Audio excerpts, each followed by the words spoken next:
ಕತೆ ಹೊಸ ನಿರೂಪಣೆ. ಇನ್ನು ಮುಖ್ಯವಾಗಿ ಅಂದರೆ ಪೂರ್ಣ ಸಾಲ್ದು ಮ್ಯೂಸಿಕ್ಕು ತುಂಬ ಚೆನ್ನಾಗಿ ಮಾಡಿದ್ದಾರೆ. DOP ಆ್ಯಕ್ಟಿಂಗು ಚೆನ್ನಾಗಿದೆ. ಮೂವಿ ಸೂಪರ್ ಆಗಿದೆ. ಸತೀಶ್ ಸರ್ ಅಂತೂ ಡಿಫ್ರೆಂಟ್ ಕ್ಯಾರೆಕ್ಟರ್ ಮಾಡಿದ್ದಾರೆ. ಒಂದು ಊರಿನ ಕತೆ ಚೆನ್ನಾಗಿದೆ ಮೂವಿ. ಎಲ್ಲರೂ ಬಂದು ಥಿಯೇಟ್ರಲ್ಲಿ ನೋಡಿ. ಸತೀಶ್ ಸರ್ ಅಂತೂ ಆ್ಯಕ್ಟಿಂಗ್ ಸೂಪರ್ ಆಗಿದೆ. ಮೂವಿ ಮಾತ್ರ ನೆಕ್ಸ್ಟ್ ಲೆವೆಲ್ ಇದೆ ಅಣ್ಣ. ದಯವಿಟ್ಟು ಎಲ್ಲರೂ ಬಂದು ಕನ್ನಡ ಸಿನಿಮಾ ನೋಡಿ, ಕನ್ನಡ ಸಿನಿಮಾ ಬೆಳೆಸಿ. ಫುಲ್ಲು ಮೂವಿ ಎಲ್ಲ ಸಕ್ಕತ್ತಾಗೈತೆ. ಸ್ಕ್ರೀನ್ ಪ್ಲೇ ಎಲ್ಲ ಫುಲ್ ಎಂಟರ್ಟೈನಿಂಗು ಸೂಪರ್ ಆಗೈತೆ. ಒಂದು ನಿಮಿಷನೂ ನಿಮಗೆ ಬೇಜಾರಾಗಲ್ಲ ಸರ್. ಬರ್ತಾಯಿದೆ ಇನ್ನೊಂದ್ಸಲಿ ಬಂದೇ ಬರ್ತೀನಿ ನಾನು. ನೆಕ್ಸ್ಟ್ ಶೋ ಪಕ್ಕ ಟಿಕೆಟ್ ತಗೋತೀನಿ. ಸರ್ ಮಸ್ತಾಗೈತೆ ಸರ್. ಒಬ್ರದ್ದು ಆ್ಯಕ್ಟಿಂಗ್ ಇರ್ತಿಲ್ಲ ಅನ್ನಂಗಿಲ್ಲ, ಎಲ್ಲ ಆ್ಯಕ್ಟಿಂಗ್ ಸೂಪರ್ ಆಗೈತೆ, ಸಕ್ಕತ್ತಾಗಿದೆ ಸರ್. ಇವಾಗ ಸ್ಟೋರಿ ಹೇಳಂಗಿಲ್ಲ, ಬಂದು ನೋಡ್ರಿ. 100 days ಪಿಕ್ಚರ್ ಪಕ್ಕ. ಒಂದು ಹಳ್ಳಿ ಸ್ಟೋರಿ ಅಣ್ಣ, ಅದರಲ್ಲಿ ಒಂದು ಲವ್ ಸೆಂಟಿಮೆಂಟ್ ಸಿಕ್ಕಿದ್ರೆ ಅಣ್ಣ ಸಖತ್ತಾಗಿದೆ. ಬರೀ ಕ್ಲೈಮ್ಯಾಕ್ಸ್ ಒಂದಕ್ಕೆ ದುಡ್ಡು ಕೊಡ್ಬೋದು, ಆ ಲೆವೆಲ್ಗಿದೆ. ಸಖತ್ತಾಗಿದೆ. ಒಂದು ಹಳ್ಳಿನಲ್ಲಿ ಏನೋ ಒಂದು ದೌರ್ಜನ್ಯವಂತರು ಬಡವ್ರನ್ನ ತುಳಿದು ಓಕೆನಾ ಅವರಿಂದ ದುಡಿಸ್ಕೊಂತ ಇರ್ತಾರೆ. ಅಂಥವ್ರನ್ನ ಮಟ್ಟ ಹಾಕೋಕೆ ಬರುತ್ತೆ ಅಶೋಕ. ತನ್ನ ಎಲ್ಲ ಆಸೆಗಳನ್ನ ಬಿಟ್ಟು ಆ ಜನದ ಪರವಾಗಿ ನಿಲ್ತಾನೆ, ಆ ಗ್ರಾಮ ಕಾಪಾಡ್ತಾನೆ.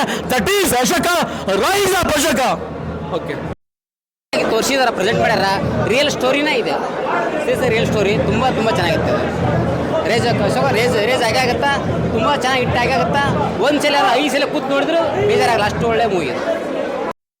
ಎಲ್ಲರೂ ಬಂದು ನೋಡ್ಬೇಕು. ಆ ಥರ ಇದೆ. ಆ್ಯಕ್ಟಿಂಗು ಮಸ್ತಾಗಿದೆ, ಸಾಂಗು ಚೆನ್ನಾಗಿದೆ, ಡೈರೆಕ್ಷನ್ ಎಲ್ಲ ಚೆನ್ನಾಗಿದೆ. ಎಲ್ಲರೂ ಬಂದು ನೋಡ್ಬೇಕು. ಆ ಥರ ಇದೆ ಬ್ರೋ. ನಾವು ಆ ಕಡೆ ಈ ಕಡೆ ನೋಡೇ ಇಲ್ಲ ಬ್ರೋ. ಆ ಥರ ಫುಲ್ಲು ಇಂಟ್ರೆಸ್ಟಾಗಿ ನೋಡ್ತಾ ಇದ್ವಿ. ಫಿಲಮ್ ಅಂತೂ ಮಸ್ತಾಗಿದೆ ಬ್ರೋ. ಎಲ್ಲರೂ ಬಂದು ನೋಡಲೇಬೇಕು. ಆ ಥರ ಇದೆ. ಅವಾಗಿಂದಲೂ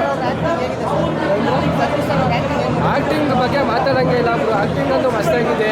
ಅವಾಗಿಂದಲೂ ಜಾತಿ ಅಂತ ಹಂಗೆ ಬರ್ತಾ ಇದೆ. ಇವಾಗಲೂ ಹಂಗೆ ನಡೀತಾ ಇದೆ. ಸತ್ತಾಗಿ ಯಾರೂ ಬರಲ್ಲ ಬ್ರೋ. ಎಲ್ಲರೂ ಬರಬೇಕು. 4 ಜನ ಒಳ್ಳೆಯವರು ಕಾಪಾಡ್ಕೊಂಡು. ಸೂಪರ್ ಅವರು ಪಿಕ್ಚರ್ ನೋಡ್ಬೋದು ಬ್ರೋ. ಒಂದು 2-3-4 ಸಲ ಅಲ್ಲ, 4-5 ಸಲ ನೋಡ್ಬೋದು. ಬೋರ್ ಆಗಲ್ಲ. Ultimate picture. ಆಮೇಲೆ ಇದು ಫ್ಯಾಮಿಲಿ ಎಲ್ಲ ಸೇರ್ಕೊಂಡ್ಬಂದು ಬಂದು ನೋಡ್ಬೋದು. ಲವ್ ಇದೆ. ಆಮೇಲೆ ಒಂದು ಇವಾಗ ನಮ್ಮ ಸಂವಿಧಾನ ಬಗ್ಗೆನೂ ಚೆನ್ನಾಗಿ ತೋರಿಸಿದ್ದಾರೆ. ಎಲ್ಲ ಚೆನ್ನಾಗಿದೆ. ಲವ್ ಫೈಟು ಎಲ್ಲ ಎಮೋಷನ್ ಎಲ್ಲ ಚೆನ್ನಾಗಿದೆ ಬ್ರೋ. ನೋಡ್ಬೋದು ಪಿಕ್ಚರು. ಏನು ಮೋಸ ಎಲ್ಲ ನೋಡ್ಬೋದು. ಒಂದು ಪಿಕ್ಚರ್ ನೋಡ್ಬೋದು. ಜೈ ಡಿ ಬಾಸ್.